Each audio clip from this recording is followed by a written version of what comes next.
बोलो गुरुदेव भगवान की जय। प्यारे कृष्ण कन्हैया लाल की जय। श्री राधा कृष्णाभ्याम नमः। श्रीमद् भागवत महापुराण दशम स्कंध पूर्वार्ध। देवक्या पालितो गर्भे लालितों के यशोदया यशोदया युतो बालो गोपालो रमतां हृदि। ओम नमो भगवते वासुदेवाय। जित देखो तित श्याममयी। पहला अध्याय। भगवान के द्वारा पृथ्वी को आश्वासन, वसुदेव देवकी का विवाह और कंस के द्वारा देवकी के 6 पुत्रों की हत्या। राजा परीक्षित ने पूछा, भगवान, आपने चंद्रवंश और सूर्यवंश के विस्तार तथा दोनों वंशों के राजाओं का अद्भुत चरित्र वर्णन किया। भगवान के परम प्रेमी मुनिवर, आपने स्वभाव से ही धर्म प्रेमी यदुवंश का भी विशद वर्णन किया। अब कृपा करके उसी वंश में अपने अंश श्री बलराम जी के साथ अवतीर्ण हुए भगवान श्री कृष्ण के परम पवित्र चरित्र भी हमें सुनाइए। भगवान श्री कृष्ण समस्त प्राणियों के जीवनदाता एवं सर्वात्मा हैं। उन्होंने यदुवंश में अवतार लेकर जो जो लीलाएं की, उनका विस्तार से हम लोगों को श्रवण कराइए। जिनकी तृष्णा की प्यास सर्वदा के लिए बुझ चुकी है, वे जीवन मुक्त महापुरुष जिसका पूर्ण प्रेम से अतृप्त रहकर गान किया करते हैं। मुमुक्षुजनों के लिए जो भवरोग का रामबाण औषध हैं, तथा विषयी लोगों के लिए भी उनके कान और मन को परम आह्लाद देने वाला है। भगवान श्री कृष्णचंद्र के ऐसे सुंदर, सुखद, रसीले गुणानुवाद से पशुघाती अथवा आत्मघाती मनुष्य के अतिरिक्त और ऐसा कौन है जो विमुख हो जाए और उनसे प्रीति ना करे, उससे प्रीति ना करे। श्री कृष्ण तो मेरे कुलदेव ही हैं।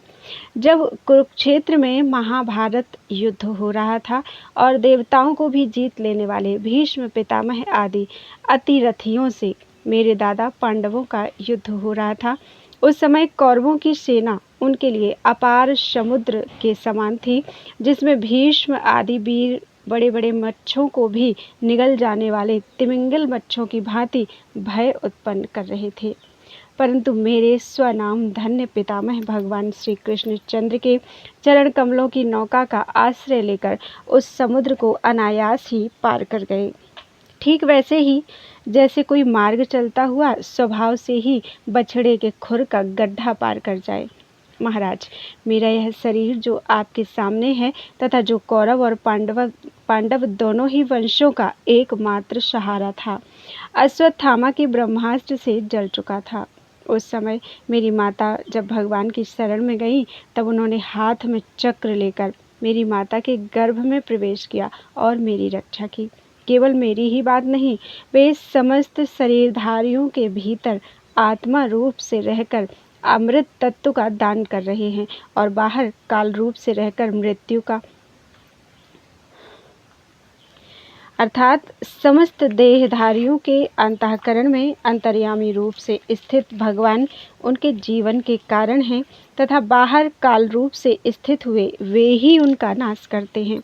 अतः जो आत्मज्ञानी जन अंतर्दृष्टि द्वारा उन अंतर्यामी की उपासना करते हैं, वे मोक्ष रूप अमर पद पाते हैं, और जो विषय परायण अज्ञानी पुरुष बाह्य दृष्टि से विषय चिंतन में ही लगे रहते हैं, वे जन्म मरण रूप मृत्यु के भागी होते हैं। मनुष्य के रूप में प्रतीत होना, यह तो उनकी एक लीला है। आप उन्हीं के ऐश्वर्य और माधुर्य से परिपूर्ण लीलाओं का वर्णन कीजिए।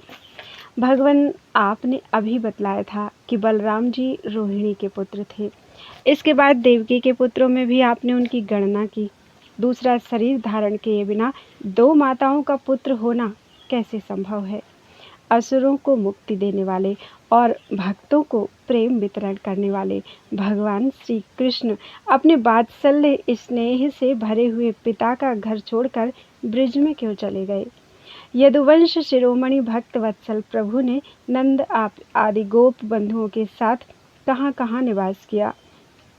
ब्रह्मा और शंकर का भी शासन करने वाले प्रभु ने ब्रज में तथा मधुपुरी में रहकर कौन कौन सी लीलाएं की।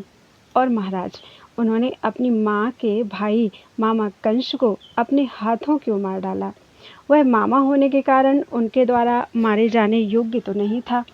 मनुष्याकार सच्चिदानंदमय विग्रह प्रकट करके द्वारिकापुरी में यदुवंशियों के साथ उन्होंने कितने वर्षों तक निवास किया और उन सर्वशक्तिमान प्रभु की पत्नियां कितनी थीं? मैंने श्री कृष्ण की जितनी लीलाएं पूछी हैं और जो नहीं पूछी हैं वे सब आप मुझे विस्तार से सुनाइए, क्योंकि आप सब कुछ जानते हैं और मैं बड़ी श्रद्धा के साथ उन्हें सुनना चाहता हूँ। भगवान, अन्न की तो बात ही क्या, मैंने जल का भी परित्याग कर दिया है, फिर भी वह असह्य भूख प्यास जिसके कारण मैंने मुनि के गले में मृत सर्प डालने का अन्याय किया था, मुझे तनिक भी नहीं सता रही है, क्योंकि मैं आपके मुख कमल से झरती हुई भगवान की सुधामयी लीला कथा का पान कर रहा हूँ। सूत जी कहते हैं, सौनक जी, भगवान के प्रेमियों में अग्रगण्य एवं सर्वज्ञ श्री सुखदेव जी महाराज ने परीक्षित का ऐसा समीचीन प्रश्न सुनकर, जो संतों की सभा में भगवान की लीला के वर्णन का हेतु हुआ करता है, उनका अभिनंदन किया और भगवान श्री कृष्ण की उन लीलाओं का वर्णन प्रारंभ किया जो समस्त कलिमलों को सदा के लिए धो डालती है।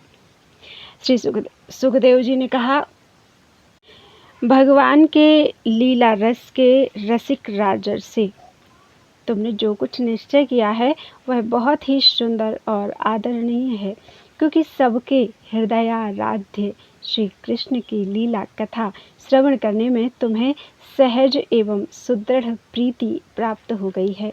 भगवान श्री कृष्ण की कथा के संबंध में प्रश्न करने से ही वक्ता, प्रश्नकर्ता और श्रोता तीनों ही पवित्र हो जाते हैं।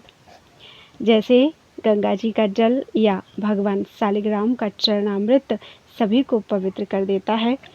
परीक्षित, उस समय लाखों दैत्यों के दल ने घमंडी राजाओं का रूप धारण करके अपने भारी भार से पृथ्वी को आक्रांत कर रखा था।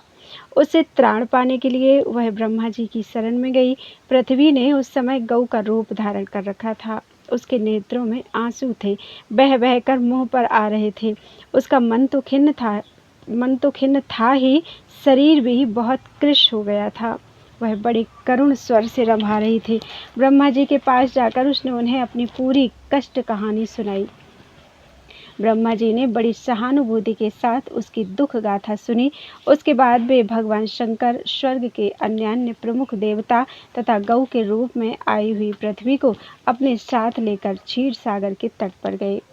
भगवान देवताओं के भी आराध्य देव हैं। वे अपने भक्तों की समस्त अभिलाषाएं पूर्ण करते हैं और उनके समस्त क्लेशों को नष्ट कर देते हैं।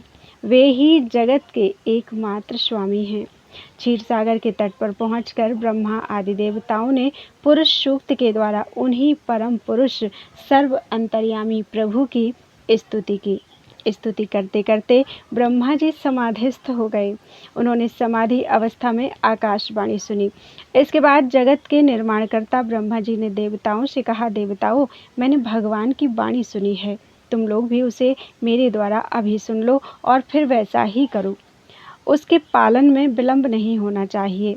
भगवान को पृथ्वी के कष्ट का पहले से ही पता है। वे ईश्वरों के भी ईश्वर हैं, अतः अपनी काल शक्ति के द्वारा पृथ्वी का भार हरण करते हुए वे जब तक पृथ्वी पर लीला करें तब तक तुम लोग भी अपने अपने अंशों के साथ यदुकुल में जन्म लेकर उनकी लीला में सहयोग दो।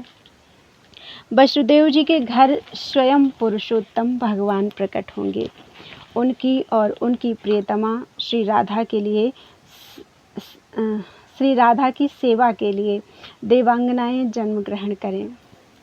स्वयं प्रकाश भगवान शेष भी, जो भगवान की कला होने के कारण अनंत हैं, अनंत का अंश भी अनंत ही होता है, और जिनके सहस्र मुख हैं, भगवान के प्रिय कार्य करने के लिए उनसे पहले ही उनके बड़े भाई के रूप में अवतार ग्रहण करेंगे।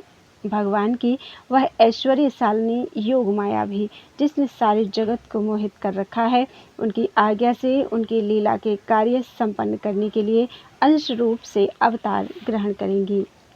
श्री सुखदेव जी कहते हैं, परीक्षित, प्रजापतियों के स्वामी भगवान ब्रह्मा जी ने देवताओं को इस प्रकार आज्ञा दी और पृथ्वी को समझा बुझाकर ढाढ़स बंधाया।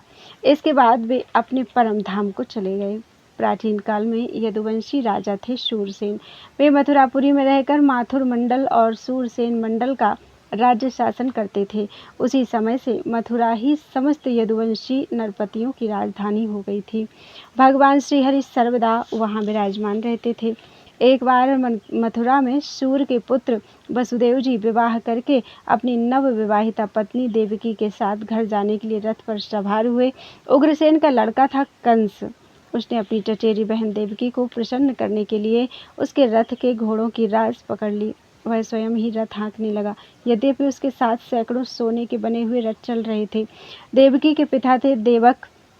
अपनी पुत्री पर उनका बड़ा प्रेम था। कन्या को विदा करते समय उन्होंने उसे सोने के हारों से अलंकृत 400 हाथी, 15,000 घोड़े, 1800 रथ तथा सुंदर सुंदर वस्त्र आभूषणों से विभूषित 200 सुकुमारी दासियां दहेज में दी। विदाई के समय वर वधू के मंगल के लिए एक ही साथ शंख, तुरही, मृदंग और दुंदुभियां बजने लगी। मार्ग में जिस समय घोड़ों की रास पकड़कर कंस रथ हाँक रहा था, उस समय आकाशवाणी ने उसे संबोधन करके कहा, अरे मूर्ख, जिसको तू रथ में बैठा कर लिए जा रहा है, उसकी 8वें गर्भ की संतान तुझे मार डालेगी। कंस बड़ा पापी था। उसकी दुष्टता की सीमा नहीं थी। वह भोजवंश का कलंक ही था। आकाशवाणी सुनते ही उसने तलवार खींच ली और अपनी बहन की चोटी पकड़कर उसे मारने के लिए तैयार हो गया। वह अत्यंत क्रूर तो था ही, पाप कर्म करते करते निर्लज्ज भी हो गया था। उसका यह काम देखकर महात्मा वसुदेव जी उसको शांत करते हुए बोले। वसुदेव जी ने कहा, राजकुमार, आप भोजवंश के होनहार वंशधर तथा अपने कुल की कीर्ति बढ़ाने वाले हैं। बड़े बड़े शूरवीर आपके गुणों की सराहना करते हैं। इधर यह एक तो स्त्री, दूसरे आपकी बहन और तीसरे यह विवाह का शुभ अवसर। ऐसी स्थिति में आप इसे कैसे मार सकते हैं? वीरवर जो जन्म लेते हैं उनके शरीर के साथ ही मृत्यु भी उत्पन्न होती है। आज हो या 100 वर्ष बाद जो प्राणी है उसकी मृत्यु होगी ही। जब शरीर का अंत हो जाता है तब जीव अपने कर्म के अनुसार दूसरे शरीर को ग्रहण करके अपने पहले शरीर को छोड़ देता है। उसे विवश होकर ऐसा करना पड़ता है।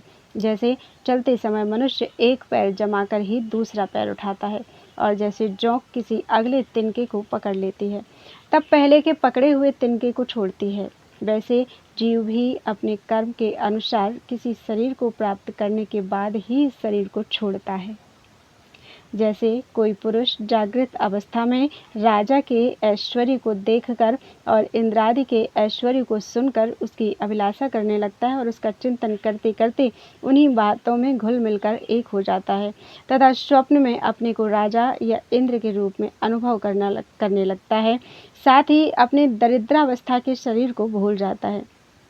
कभी कभी तो जागृत अवस्था में ही मन उन बातों का चिंतन करते करते तन्मय हो जाता है और उसे स्थूल शरीर की सुधि नहीं रहती। वैसे ही जीव कर्मकृत कामना और कामनाकृत कर्म के वश होकर दूसरे शरीर को प्राप्त हो जाता है और अपने पहले शरीर को भूल जाता है। जीव का मन अनेक विकारों का पुंज है। देहांत के समय वह अनेक जन्मों के संचित और प्रारब्ध कर्मों की वासनाओं के अधीन होकर माया के द्वारा रचे हुए अनेक पांच भौतिक शरीरों में से जिस किसी शरीर के चिंतन में तल्लीन हो जाता है और मान बैठता है कि यह मैं हूँ, उसे वही शरीर ग्रहण करके जन्म लेना पड़ता है। जैसे सूर्य, चंद्रमा आदि चमकीली वस्तुएं जल से भरे हुए घड़ों में या तेल आदि तरल पदार्थों में प्रतिबिंबित होती हैं और हवा के झोंके से उनके जल आदि के हिलने डोलने पर उसमें प्रतिबिंबित वस्तुएं भी चंचल जान पड़ती हैं, वैसे ही जीव अपने स्वरूप के अज्ञान द्वारा रचे हुए शरीरों में राग करके उन्हें अपना मान बैठता है और मोहवश उनके आने जाने को अपना आना जाना मानने लगता है।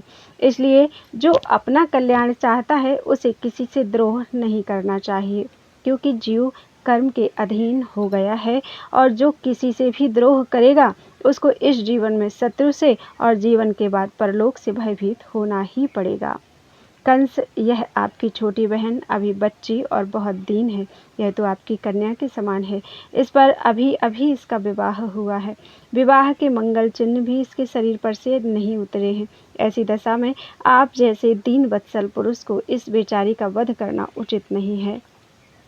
श्री सुखदेव जी कहते हैं, परीक्षित, इस प्रकार वसुदेव जी ने प्रशंसा आदि शाम नीति और भय आदि भेद नीति से कंस को बहुत समझाया, परंतु वह क्रूर तो राक्षसों का अनुयायी हो रहा था, इसलिए उसने अपने घोर संकल्प को नहीं छोड़ा। वसुदेव जी ने कंस का विकट हठ देखकर यह विचार किया कि किसी प्रकार यह समय तो टाल ही देना चाहिए। तब वे इस निश्चय पर पहुँचे, बुद्धिमान पुरुष को जहाँ तक उसकी बुद्धि और बल साथ दे मृत्यु को टालने का प्रयत्न करना चाहिए। प्रयत्न करने पर भी वह न टल सके तब फिर प्रयत्न करने वाले का कोई दोष नहीं रहता। इसलिए इस मृत्यु रूप कंस को अपने पुत्र दे देने की प्रतिज्ञा करके मैं इस दिन देवकी को बचा लूँ। यदि मेरे लड़के होंगे और तब तक यह कंस स्वयं नहीं मर जाएगा तब क्या होगा? संभव है उल्टा ही हो, मेरा लड़का ही इसे मार डाले, क्योंकि विधाता के विधान का पार पाना बहुत कठिन है। मृत्यु सामने आकर भी टल जाती है और टली हुई भी लौट आती है। जिस समय वन में आग लगती है उस समय कौन सी लकड़ी जले और कौन सी ना जले, दूर की जल जाए या पास की बच रहे, इन सब बातों में अदृष्ट के सिवा और कोई कारण नहीं होता। वैसे ही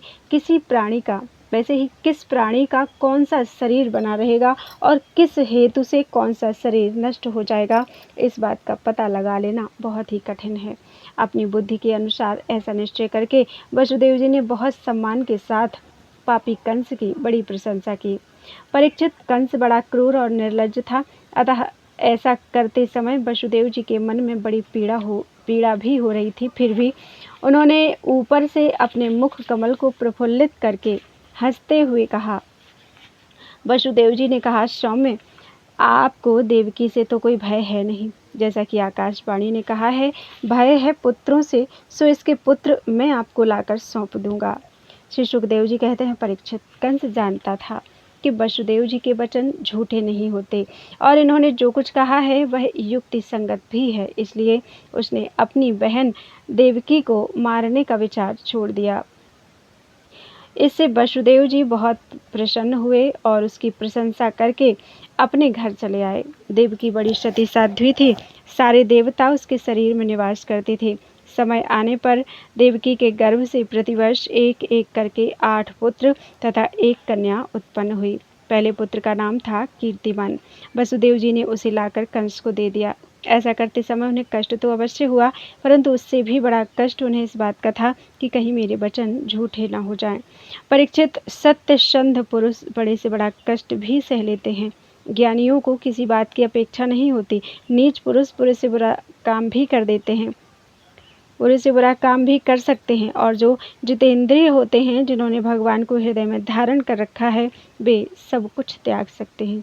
जब कंस ने देखा कि वसुदेव जी का अपने पुत्र के जीवन और मृत्यु में समान भाव है एवं वे सत्य में पूर्ण निष्ठावान भी हैं, तब वह बहुत प्रसन्न हुआ और उनसे हंसकर बोला, वसुदेव जी, आप इस नन्हे से सुकुमार बालक को ले जाइए, इससे मुझे कोई भय नहीं है, क्योंकि आकाशवाणी ने तो ऐसा कहा था कि देवकी के 8वें गर्भ से उत्पन्न संतान के द्वारा मेरी मृत्यु होगी। वसुदेव जी ने कहा, ठीक है, और उस बालक को लेकर वे लौट आए, परंतु उन्हें मालूम था कि कंस बड़ा दुष्ट है और उसका मन उसके हाथ में नहीं है, वह किसी क्षण बदल सकता है, इसलिए उन्होंने उसकी बात पर विश्वास नहीं किया। परीक्षित, इधर भगवान नारद कंस के पास आए और उससे बोले कि कंस, ब्रज में रहने वाले नंद आदि गोप, उनकी स्त्रियां, वसुदेव आदि वृषनिवंशी यादव, देवकी आदि यदुवंश की स्त्रियां और नंद वसुदेव दोनों के सजातीय बंधु बांधव और सगे संबंधी सबके सब देवता हैं जो इस समय तुम्हारी सेवा कर रहे हैं, वे भी देवता ही हैं। उन्होंने यह भी बतलाया कि दैत्यों के कारण पृथ्वी का भार बढ़ गया है, इसलिए देवताओं की ओर से अब उनके वध की तैयारी की जा रही है। जब देवर्षि नारद इतना कहकर चले गए तब कंस को यह निश्चय हो गया कि यदुवंशी देवता हैं और देवकी के गर्भ से विष्णु भगवान ही मुझे मारने के लिए पैदा होने वाले हैं। इसलिए उसने देवकी और वसुदेव को हथकड़ी बेड़ी से जकड़कर कैद में डाल दिया और उन दोनों से जो जो पुत्र होते गए उन्हें वह मारता गया। उसे हर बार यह शंका बनी रहती कि कहीं विष्णु ही उस बालक के रूप में न आ गया हो। परीक्षित, पृथ्वी में यह बात प्रायः देखी जाती है कि अपने प्राणों का ही पोषण करने वाले लोभी राजा अपने स्वार्थ के लिए माता, पिता, भाई, बंधु और अपने अत्यंत हितैषी इष्ट मित्रों की भी हत्या कर डालते हैं। कंस जानता था कि मैं पहले कालनेमी असुर था और विष्णु ने मुझे मार डाला था। इससे उसने यदुवंशियों से घोर विरोध ठान लिया। कंस बड़ा बलवान था। उसने यदु, भोज और अंधक वंश के अधिनायक अपने पिता उग्रसेन को कैद कर लिया और सूरसेन देश का राज्य वह स्वयं करने लगा। बोलो वृंदावन बिहारी लाल की जय। दूसरा अध्याय, भगवान का गर्भ प्रवेश और देवताओं द्वारा गर्भ स्तुति। श्री सुखदेव जी कहते हैं, परीक्षित, कंस एक तो स्वयं बड़ा बली था और दूसरे मगध नरेश जरासंध की उसे बहुत बड़ी सहायता प्राप्त थी। तीसरे उसके साथी थे प्रलंबासुर, बकासुर, चाणूर, तृणावर्त, अघासुर, मुष्टिक, अरिष्टासुर, द्विविद, पूतना, केशी और धेनुक तथा बाणासुर और भौमासुर आदि बहुत से दैत्य राजा उसके सहायक थे। इनको साथ लेकर वह यदुवंशियों को नष्ट करने लगा। वे लोग भयभीत होकर कुरु, पांचाल, केकय, साल्व, विदर्भ, निषद, विदेह और कौशल आदि देशों में जा बसे। कुछ लोग ऊपर ऊपर से उसके मन के अनुसार काम करते हुए उसकी सेवा में लगे रहे। जब कंस ने एक एक करके देवकी के 6 बालक मार डाले, तब देवकी के 7वें गर्भ से भगवान शेष जी के अंश स्वरूप देवकी के 7वें गर्भ में भगवान के अंश स्वरूप श्री शेष जी, जिन्हें अनंत भी कहते हैं, पधारे। शेष भगवान ने विचार किया कि रामावतार में मैं छोटा भाई बना, इसी से मुझे बड़े भाई की आज्ञा माननी पड़ी और बन जाने से मैं उन्हें रोक नहीं सका। श्री कृष्ण अवतार में मैं बड़ा भाई बनकर भगवान की अच्छी सेवा कर सकूंगा, इसलिए वे श्री कृष्ण से पहले ही गर्भ में आ गए। आनंद स्वरूप शेष जी के गर्भ में आने के कारण देवकी को स्वाभाविक ही हर्ष हुआ, परंतु कंस शायद इसे भी मार डाले। इस वजह से उनका शोक भी बढ़ गया। विश्वात्मा भगवान ने देखा कि मुझे ही अपना स्वामी और सर्वस्व मानने वाले यदुवंशी कंस के द्वारा बहुत ही सताए जा रहे हैं। तब उन्होंने कहा, अपनी योगमाया को आदेश दिया और कहा, देवी कल्याणी, तुम ब्रज में जाओ। वह प्रदेश ग्वालों और गऊओं से सुशोभित है। वहाँ नंद बाबा के गोकुल में वसुदेव की पत्नी रोहिणी निवास करती है। उनकी और भी पत्नियां कंस से डरकर गुप्त स्थानों में रह रही हैं। इस समय मेरा वह अंश, जिसे शेष कहते हैं, देवकी के उदर में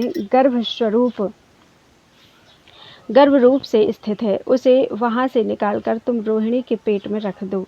कल्याणी, अब मैं अपने समस्त ज्ञान, बल और आदि अंशों के साथ देवकी का पुत्र बनूंगा और तुम नंद बाबा की पत्नी यशोदा के गर्भ से जन्म लेना। तुम लोगों को मुंह मांगे वरदान देने में समर्थ होगी। मनुष्य तुम्हें अपनी समस्त अभिलाषाओं को पूर्ण करने वाली जानकर धूप, दीप, नैवेद्य एवं अन्य प्रकार की सामग्रियों से तुम्हारी पूजा करेंगे। पृथ्वी में लोग तुम्हारे लिए बहुत से स्थान बनाएंगे और दुर्गा, भद्रकाली, विजया, वैष्णवी, कुमुदा, चंडिका, कृष्णा, माधवी, कन्या, माया, नारायणी, ईशानी, शारदा और अंबिका आदि बहुत से नामों से पुकारेंगे। देवकी के गर्भ में से खींचे जाने के कारण शेष जी को लोग संसार में संकर्षण कहेंगे, लोक रंजन करने के कारण राम कहेंगे और बलवानों में श्रेष्ठ होने के कारण बलभद्र भी कहेंगे, बलभद्र। जब भगवान ने इस प्रकार आदेश दिया, तब योग माया ने जो आज्ञा ऐसा कहकर उनकी बात सिरोधार्य की और उनकी परिक्रमा करके वे पृथ्वी लोक में चली आईं। तब भगवान ने जैसा कहा था वैसे ही किया। जब योग माया ने देवकी का गर्भ ले जाकर रोहिणी के उदर में रख दिया, तब पूर्ववासी बड़े दुख के साथ आपस में कहने लगे, हाय, बेचारी देवकी का यह गर्भ तो नष्ट ही हो गया। भगवान भक्तों को अभय करने वाले हैं। वे सर्वत्र सब रूप में हैं, उन्हें कहीं आना जाना नहीं है। इसलिए वे वसुदेव जी के मन में अपनी समस्त कलाओं के साथ प्रकट हो गए। उसमें विद्यमान रहने पर भी अपने को अव्यक्त से व्यक्त कर दिया। भगवान की ज्योति को धारण करने के कारण वसुदेव जी सूर्य के समान तेजस्वी हो गए। उन्हें देखकर लोगों की आंखें चौंधिया जाती। कोई भी अपने बल, वाणी या प्रभाव से उन्हें दबा नहीं सकता था। भगवान के उस ज्योतिर्मय अंश को, जो जगत का परम मंगल करने वाला है, वसुदेव जी के द्वारा आधान किए जाने पर देवी देवकी ने ग्रहण किया। जैसे पूर्व दिशा चंद्रदेव को धारण करती है, वैसे ही शुद्ध सत्व से संपन्न देवी देवकी ने विशुद्ध मन से सर्वात्मा एवं आत्मस्वरूप भगवान को धारण किया। भगवान सारे जगत के निवास स्थान हैं। देवकी उनका भी निवास स्थान बन गई, परंतु घड़े आदि के भीतर बंद किए हुए दीपक का और अपनी विद्या दूसरे को न देने वाले ज्ञान खल की श्रेष्ठ विद्या का प्रकाश जैसे चारों ओर नहीं फैलता, वैसे ही कंस के कारागार में बंद देवकी की भी उतनी शोभा नहीं हुई। देवकी के गर्भ में भगवान विराजमान हो गए थे। उनके मुख पर पवित्र मुस्कान थी और उसके शरीर की कांति से बंदी ग्रह जगमगाने लगा था। जब कंस ने उसे देखा तब वह मन ही मन कहने लगा, अब की बार मेरे प्राणों के ग्राहक विष्णु ने इसके गर्भ में अवश्य ही प्रवेश किया है, क्योंकि इसके पहले देवकी कभी ऐसी नहीं थी। अब इस विषय में शीघ्र से शीघ्र मुझे क्या करना चाहिए? देवकी को मारना तो ठीक नहीं होगा, क्योंकि वीर पुरुष स्वार्थवश अपने पराक्रम को कलंकित नहीं करते। एक तो यह स्त्री है, दूसरे बहन है और तीसरी गर्भवती है। इसको मारने से तो तत्काल ही मेरी कीर्ति, लक्ष्मी और आयु नष्ट हो जाएगी। वह मनुष्य तो जीवित रहने पर भी मरा हुआ ही है, जो अत्यंत क्रूरता का व्यवहार करता है। उसकी मृत्यु के बाद लोग उसे गाली देते हैं। इतना ही नहीं, वह देहाभिमानियों के योग्य घोर नरक में भी अवश्य अवश्य जाता है। यद्यपि कंस देवकी को मार सकता था, किंतु स्वयं ही वह इस अत्यंत क्रूरता के विचार से निवृत्त हो गया। जो कंस विवाह के मंगल चिन्हों को धारण की हुई देवकी का गला काटने के उद्योग से न हिचका, वही आज इतना सद्विचारवान हो गया। इसका क्या कारण है? अवश्य ही आज वह जिस देवकी को देख रहा है, उसके अंतरंग में गर्भ में श्री भगवान है। जिसके भीतर भगवान है, उसके दर्शन से सद्बुद्धि का उदय होना कोई आश्चर्य नहीं है। अब भगवान के प्रति दृढ़ बैर का भाव मन में गांठकर उनके जन्म की प्रतीक्षा करने लगा। वह उठते बैठते, खाते पीते, सोते जागते और चलते फिरते सर्वदा ही श्री कृष्ण के चिंतन में लगा रहता। जहाँ उसकी आंख पड़ती, जहाँ कुछ खड़का होता, वहाँ उसे श्री कृष्ण दिख जाते। इस प्रकार उसे सारा जगत ही श्री कृष्णमय दिखने लगा। परीक्षित, भगवान शंकर और ब्रह्मा जी कंस के कैद खाने में आए। उनके साथ अपने अनुचरों के सहित समस्त देवता और नारद आदि ऋषि भी थे। वे लोग सुमधुर वचनों से सबकी अभिलाषा पूर्ण करने वाले श्रीहरि की इस प्रकार स्तुति करने लगे। प्रभु, आप सत्य संकल्प हैं। सत्य ही आपकी प्राप्ति का श्रेष्ठ साधन है। सृष्टि से पूर्व, प्रलय के पश्चात और संसार की स्थिति के समय इन असत्य अवस्थाओं में भी आप सत्य हैं।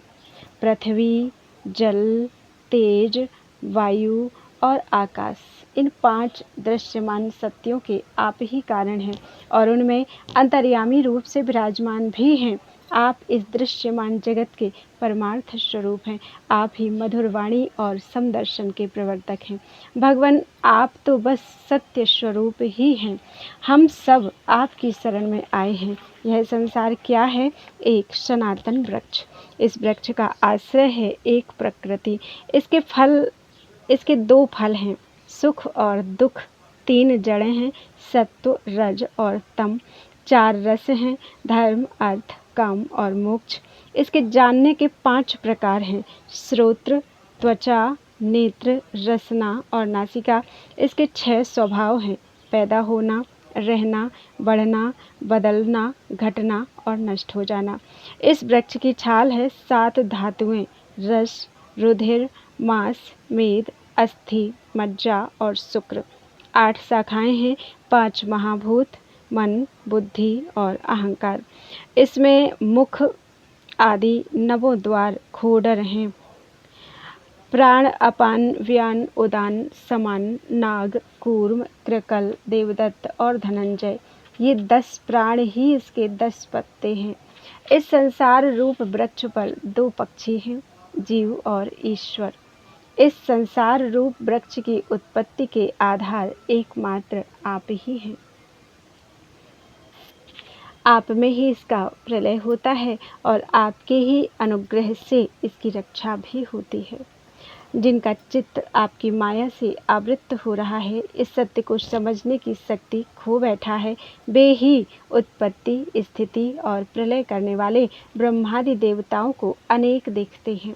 तत्वज्ञानी पुरुष तो सबके रूप में केवल आपका ही दर्शन करते हैं। आप ज्ञान स्वरूप आत्मा हैं। चराचर जगत के कल्याण के लिए ही अनेकों रूप धारण करते हैं।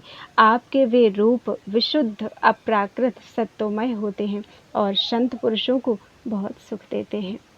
साथ ही दुष्टों को उनकी दुष्टता का दंड भी देते हैं। उनके लिए अमंगलमय भी होते हैं। कमल के समान कोमल अनुग्रह भरे नेत्रों वाले प्रभु, कुछ बिरले लोग ही आपके समस्त पदार्थों और प्राणियों के आश्रय स्वरूप रूप में पूर्ण एकाग्रता से अपना चित्त लगा पाते हैं और आपके चरण कमल रूपी जहाज का आश्रय लेकर इस संसार सागर को बछड़े के खुर के गड्ढे के समान अनायास ही पार कर जाते हैं। क्यों ना हो, अब तक के संतों ने इसी जहाज से संसार सागर को पार जो किया है। परम प्रकाश स्वरूप परमात्मन आपके भक्तजन सारे जगत के निष्कपट प्रेमी सच्चे हितैषी होते हैं। वे स्वयं तो इस भयंकर और कष्ट से पार करने योग्य संसार सागर को पार कर ही जाते हैं, किंतु औरों के कल्याण के लिए भी वे यहाँ आपके चरण कमलों की नौका स्थापित कर जाते हैं। वास्तव में सत्पुरुषों पर आपकी महान कृपा है। उनके लिए आप अनुग्रह स्वरूप ही हैं। कमल नयन, जो लोग आपके चरण कमलों की शरण नहीं लेते तथा आपके प्रति भक्ति भाव से रहित होने के कारण जिनकी बुद्धि भी शुद्ध नहीं है, वे अपने को झूठ मूठ मुक्त मानते हैं। वास्तव में तो वे बद्ध ही हैं। वे यदि बड़ी तपस्या और साधना का कष्ट उठाकर किसी प्रकार ऊंचे से ऊंचे पद पर भी पहुंच जाए तो भी वहां से नीचे गिर जाते हैं। परंतु भगवान, जो आपके अपने निज जन हैं, जिन्होंने आपके चरणों में अपनी सच्ची प्रीति जोड़ रखी है, वे कभी उन ज्ञानाभिमानियों की भांति अपने साधन मार्ग से गिरते नहीं। प्रभु, वे बड़े बड़े विघ्न डालने वालों की सेना के सरदारों के सिर पर पैर रखकर निर्भय विचरते हैं। कोई भी विघ्न उनके मार्ग में रुकावट नहीं डाल सकते, क्योंकि उनके रक्षक आप जो हैं। आप संसार की स्थिति के लिए समस्त देहधारियों को परम कल्याण प्रदान करने वाला विशुद्ध सत्वमय सच्चिदानंदमय परम दिव्य मंगल विग्रह प्रकट करते हैं। उस रूप के प्रकट होने से ही आपके भक्त वेद, कर्मकांड, अष्टांग योग, तपस्या और समाधि के द्वारा आपकी आराधना करते हैं। बिना किसी आश्रय के वे किसकी आराधना करेंगे? प्रभु, आप सबके विधाता हैं। यदि आपका यह विशुद्ध सत्वमय निज स्वरूप ना हो तो अज्ञान और उसके द्वारा होने वाले भेदभाव को नष्ट करने वाला अपरोक्ष ज्ञान ही किसी को ना हो। जगत में दिखने वाले तीनों गुण आपके हैं और आपके द्वारा ही प्रकाशित होते हैं, यह सत्य है। परंतु इन गुणों की प्रकाशक वृत्तियों से आपके स्वरूप का केवल अनुमान ही होता है, वास्तविक स्वरूप का साक्षात्कार नहीं होता। आपके स्वरूप का साक्षात्कार तो आपके इस विशुद्ध सत्वमय स्वरूप की सेवा करने पर आपकी कृपा से ही होता है। भगवान, मन और वेद वाणी के द्वारा केवल आपके स्वरूप का अनुमान मात्र होता है, क्योंकि आप उनके द्वारा दृश्य नहीं, उनके साक्षी हैं। इसलिए आपके गुण, जन्म और कर्म आदि के द्वारा आपके नाम और रूप का निरूपण नहीं किया जा सकता। फिर भी प्रभु, आपके भक्तजन उपासना आदि क्रिया योगों के द्वारा आपका साक्षात्कार तो करते ही हैं। जो पुरुष आपके मंगलमय नामों और रूपों का श्रवण, कीर्तन, स्मरण और ध्यान करता है और आपके चरण कमलों की सेवा में ही अपना चित्त लगाए रहता है, उसे फिर जन्म मृत्यु रूप संसार के चक्र में नहीं आना पड़ता। संपूर्ण दुखों के हरने वाले भगवान आप सर्वेश्वर हैं। यह पृथ्वी तो आपका चरण कमल ही है। आपके अवतार से इसका भार दूर हो गया। धन्य है प्रभु, हमारे लिए यह बड़े सौभाग्य की बात है कि हम लोग आपके सुंदर सुंदर चिन्हों से युक्त चरण कमलों के द्वारा विभूषित पृथ्वी को देखेंगे और स्वर्ग लोक को भी आपकी कृपा से कृतार्थ देखेंगे।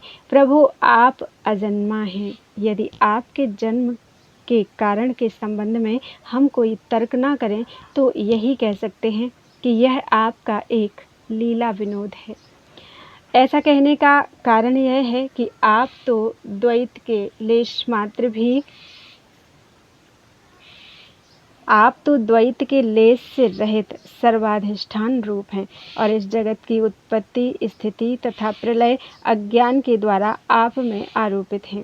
प्रभु, आपने जैसे अनेकों बार मत्स्य, हयग्रीव, कच्छप, नरसिंह, बाराह, हंस, राम, परशुराम और वामन अवतार धारण करके हम लोगों की और तीनों लोकों की रक्षा की है, वैसे ही आप इस बार भी पृथ्वी का भार हरण कीजिए। यदुनंदन, हम आपके चरणों में वंदना करते हैं। देवकी जी को संबोधित करके, माता जी, यह बड़े सौभाग्य की बात है कि आपकी कोख में हम सब का कल्याण करने के लिए स्वयं भगवान पुरुषोत्तम अपने ज्ञान, बल आदि अंशों के साथ पधारे हैं। अब आप कंस से तनिक भी मत डरिए। अब तो वह कुछ ही दिनों का मेहमान है। आपका पुत्र यदुवंश की रक्षा करेगा। श्री सुखदेव जी कहते हैं, परीक्षित, ब्रह्मादि देवताओं ने इस प्रकार भगवान की स्तुति की। उनका रूप यह है, इस प्रकार निश्चित रूप से तो नहीं कहा जा सकता। सब अपनी अपनी मति के अनुसार उसका निरूपण करते हैं। इसके बाद ब्रह्मा और शंकर जी को आगे करके देवगण स्वर्ग में चले गए। बोलो वृंदावन बिहारी लाल की जय। त्वदीयं वस्तु गोविंदम तुभ्यमेव